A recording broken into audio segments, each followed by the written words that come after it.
Welcome to the book reading session number 22 on the game of life and how to play it by Florence Scovel Shinn. आज हम video number 22 पर हैं.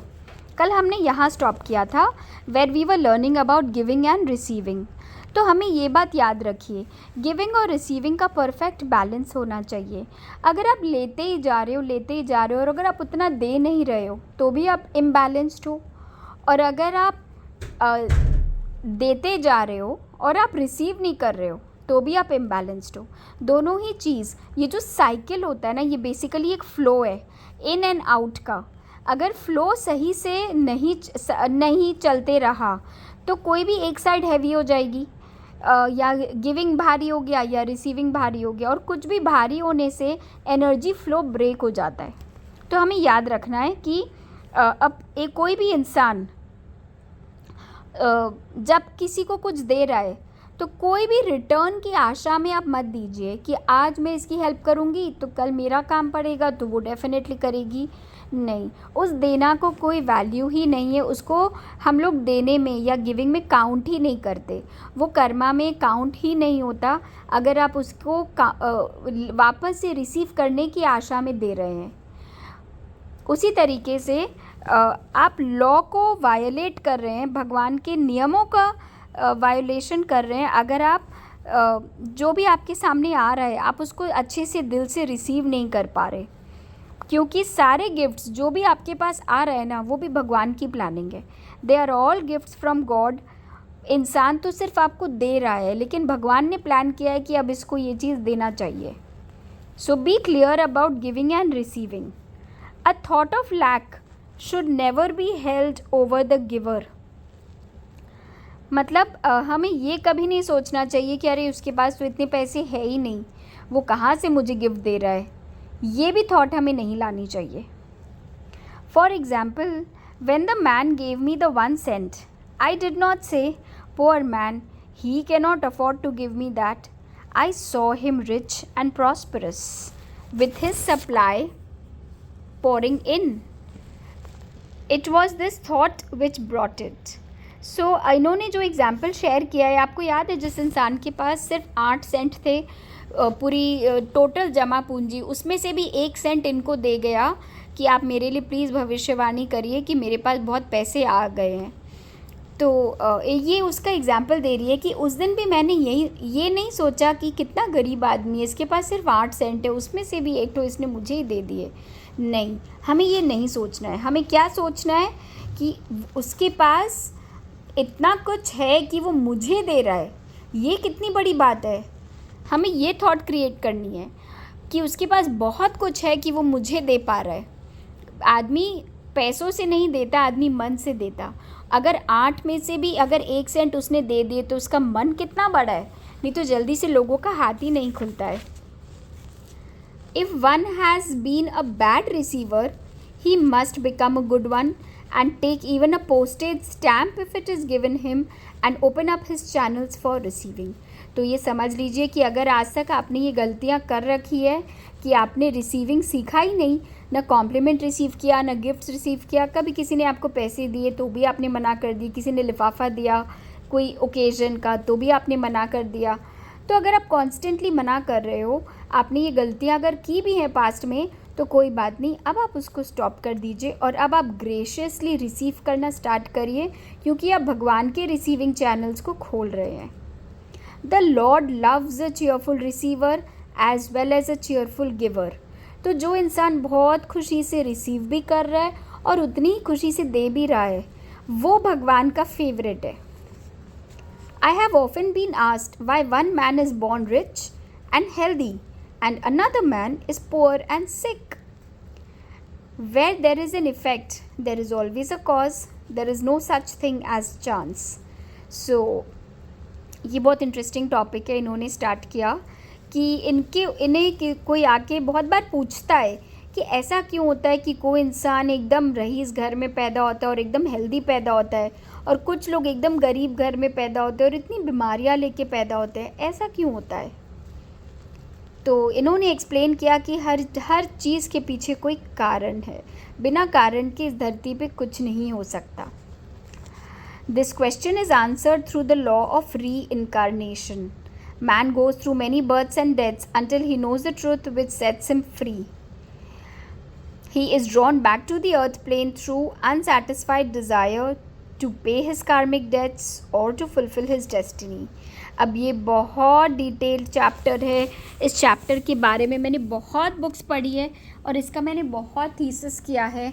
ये जो point है कि कोई गरीब क्यों पैदा होता, कोई बीमार क्यों पैदा होता, उसने तो कोई कर्म नहीं क्रिएट किए थे. पैदा होते ही तो वो बीमारी में था, पैदा होते ही वो गरीबी में था. तो इसका रीज़न है उसकी पुरानी पिछले जन्म का राज, पिछले जन्म के किए हुए कर्म.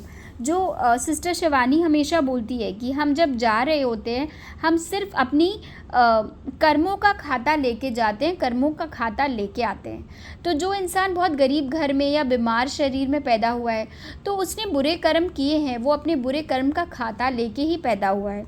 और कोई भी इंसान आता ही क्यों है धरती पे, उसके पास 3 काम हैं. या तो उसकी मन में कुछ इच्छाएं हैं जो इनकम्प्लीट रह गई थी पिछले जन्म में, तो उसने फिर जन्म लिया है उसको पूरा करने. या फिर उसके कार्मिक डेट्स है, मतलब जो हम बोलते हैं कि इसका उससे कुछ हिसाब बाकी है, जो इंसानों के साथ कुछ कर्म का खाता ड्यू रह गया है उसको बराबर करने आए हैं. और या फिर हम अपनी डेस्टिनी फुलफ़िल करने आए हैं, मतलब अपने पर्पस को कि मैंने समझ लिया है मुझे ये करना है, मैं उसको फुलफ़िल करने के लिए जन्म लेने वाला हूँ धरती पर. The man born rich and healthy has had pictures in his subconscious mind in his past life of health and riches, and the poor and sick man of disease and poverty. Man manifest on any plane the sum total of his subconscious beliefs. However, birth and death are man-made laws, for the wages of sin is death. The Adamic fallen consciousness through the belief in 2 powers, the real man, spiritual man, is birthless and deathless. अब ये फिर हम गीता में जो बार बार बात कही गई है ये फिर उसी बात को दोहरा रहे हैं और ये बोल रहे हैं कि इंसान कभी नहीं मरता. हमारी जो सोल है उसकी कोई एज ही नहीं होती, वो तो सालों साल से चल रही है. हम सिर्फ एक फ़िज़िकल बॉडी लेते हैं, कुछ साल इसमें बिताते हैं और फिर जब हमारी डेथ होती है तो वापस से वो सोल बॉडी छोड़ देती है, सोल अलग हो जाती है और फिर वो दोबारा नई बॉडी लेके जन्म लेती है. तो इंसान, there is nothing called death. Death बोल के कुछ नहीं है. सोल इटर्नल है, सोल हमेशा के लिए है. सोल कभी न मर सकती है, ना उसे कोई मार सकता है. He never was born and has never died. कोई भी इंसान न कभी जन्म लिया है न कभी मरा है और ये गीता में बहुत अच्छे से एक्सप्लेन किया गया है. As he was in the beginning, he is now and shall ever be. So through the truth, man is set free from the law of karma, sin and death and manifests a man made in his image and likeness. Man's freedom comes through fulfilling his destiny, bringing into manifestation the divine design of his life. हम जन्म और ये death की जो cycle है, बार बार जो हम पुनर्जन्म लेते रहते उससे मुक्ति हमें कब मिलेगी? जब हमने अपने सारे पर्पस ऑफ लाइफ को फुलफ़िल कर दिया है, जब हमने रियलाइज़ कर लिया है कि मेरी डिवाइन डिज़ाइन क्या थी और हमने सिर्फ उस पर फोकस करके वैसा ही जीवन जिया. हमने नए कोई भी गलत कर्म नहीं बनाए, हमारे अंदर कोई भी ऐसी इच्छा नहीं रह गई जो हम पूरे किए बिना इस धरती से चले गए. तो अगर हम वो सब कुछ फुलफ़िल कर लेंगे तो फिर हम गॉड से मर्ज हो जाएंगे और हमारी रीइंकारनेशन नहीं होगी. His Lord will say unto him, Well done, good and faithful servant. You have been faithful over a few things. I will make you ruler over many things. Death itself. Enter you into the joy of the Lord. मतलब अगर आपने ऐसी वाली perfect वाली ज़िंदगी जी ली कि अपने God की तरह रहना, हर इंसान में गॉड को देखना, सारे विशेस फुलफ़िल, आपकी सारी जो पर्पस ऑफ लाइफ है वो आपने फुलफ़िल कर ली, आपने एक मीनिंगफुल लाइफ जी है, आपने अगर सब कुछ कर लिया तो गॉड आपको फ्रीडम दे देगा डेथ से. मतलब आपको दोबारा जन्म ही नहीं लेना पड़ेगा. Next chapter, denials and affirmations. You shalt also decree a thing, and it shall be established into thee. All the good that is to be made manifest in man's life is already an accomplished fact in divine mind and is released through man's recognition or spoken word, so he must be careful to decree that only the divine idea be made manifest, for often he decrees through his idle words failure or misfortune. मतलब जो कुछ भी किसी इंसान की life में पूरा होता है वो डेफिनेटली उसने कभी ना कभी अपने सबकॉन्शियस माइंड में सोचा है, उस पर सही एनर्जी दी है और वो उसके सामने आके फुलफ़िल हो गया। चाहे उसने कभी उसको एफर्मेशन के थ्रू बोला हो या बिलीव किया हो या उसने भगवान से बहुत प्रे की हो, उसने डेफिनेटली कुछ ना कुछ तो किया है जो वो अकॉम्प्लिश कर पाया। It is therefore utmost important to word one's demands correctly as stated in a previous chapter। इसलिए ये बोल रहे हैं कि बहुत ज़रूरी है आपको क्या चाहिए, उसकी जो वर्डिंग्स होनी चाहिए, भगवान से जो हम प्रे करते हैं वो बहुत परफेक्ट होनी चाहिए।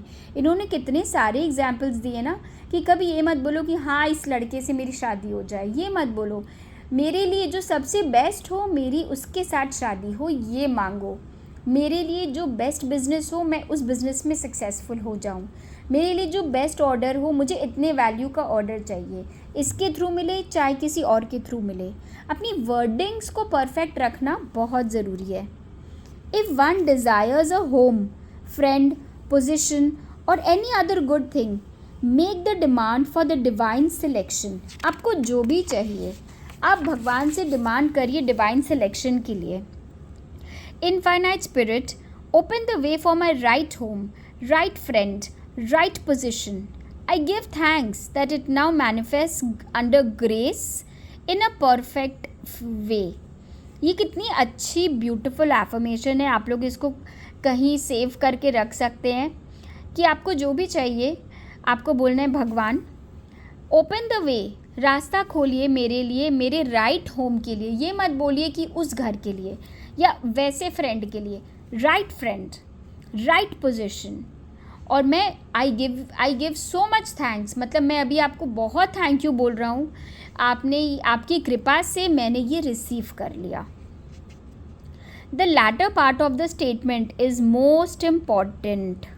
ये जो है ना अंडर ग्रेस, मतलब आपकी कृपा से एकदम सही तरीके से मैंने रिसीव किया है, ये वर्डिंग्स इम्पॉर्टेंट है। क्यों? For example, I knew a woman who demanded $1,000.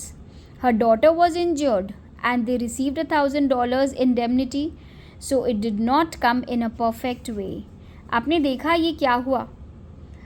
एक लेडी को $1,000 चाहिए थे, तो उसने भगवान को सिर्फ प्रे किया कि मुझे $1,000 दे दो, $1,000 दे दो। उसके पास $1,000 आए, पर कैसे आए? उसकी बेटी की बहुत बड़ी इंजरी हो गई थी और इंश्योरेंस कंपनी ने उसे $1,000 दिए। तो अब आप सोचिए, क्या हमें ऐसे वाले पैसे चाहिए? नहीं। तो अपनी वर्डिंग्स को बहुत क्लियर रखिए। डिमांड क्या होनी चाहिए? The demand should have been worded in this way, God I give thanks that the $1,000 which is my by divine right is now released and it reaches me under grace in a perfect way। तो अगर उसको $1,000 ही चाहिए तो उसकी wordings कैसी होनी चाहिए?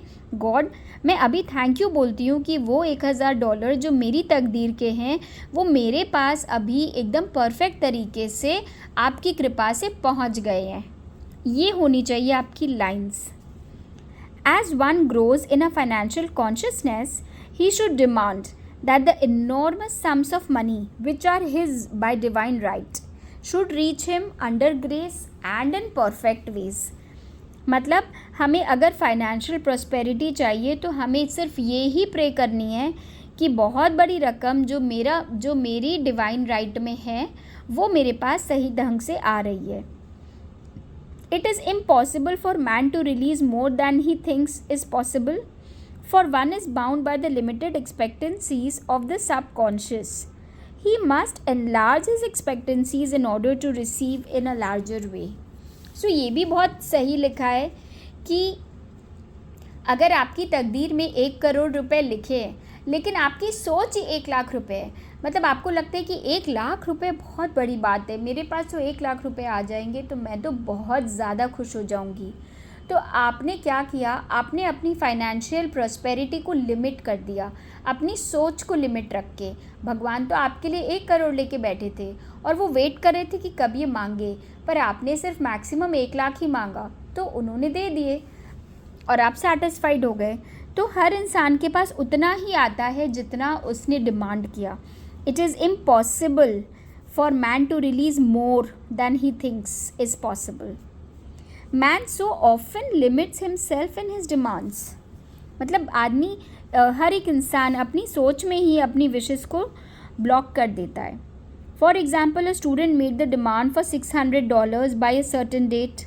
He did not receive it, but heard afterwards that he came very near receiving $1,000, but he was just given 600 as a result of his spoken words.